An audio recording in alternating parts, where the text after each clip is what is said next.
অনেকের স্বপ্ন থাকে কিন্তু স্বপ্ন পূরণ করতে পারে না। আমি এমন একজন বলছি, তার নামটা না বলি।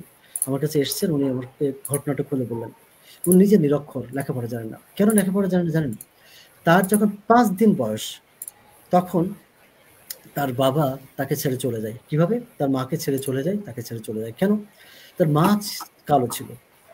কিন্তু যখন তার বাচ্চাটা হলো, বাচ্চাটাও দেখে কালো। মার বেশ কালো, বাচ্চাটাও বেশ কালো। তো দেখলো যে আমার পুরো পরিবার কালো হবে, শুধু কালো আর কালো।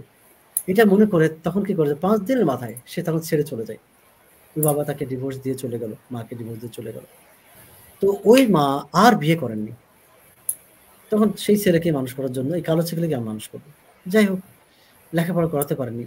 কিন্তু তাকে কাজ শিখিয়েছেন যাতে কিছু করতে পারে। এবং তার স্বপ্ন ছিল যে আমার সন্তান যেন একদিন বড় কিছু হয়। আজকে উনি কত যেন ৩৪% জমি কিনেছেন। ৩৪% জমি উনি এলাকায় কিনেছেন এবং উনি ওখানে দোতলা বাড়ি করেছেন। দোতলা ফাউন্ডেশন দিয়ে করেছেন এবং দেখেন উনি ইনকাম হালালভাবে ইনকাম করে।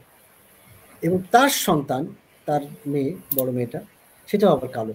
সে ক্লাস 6 এ পড়ে। বলছে আমার মেয়েটাও কালো। কিন্তু আমি প্রমাণ করতে চাই কালো মেয়েই কানাডা যাবে ইনশাআল্লাহ। যে কালো হওয়ার কারণে তার বাবা তাকে ছেড়ে চলে গেছে। কালো মেয়ে ইনশাআল্লাহ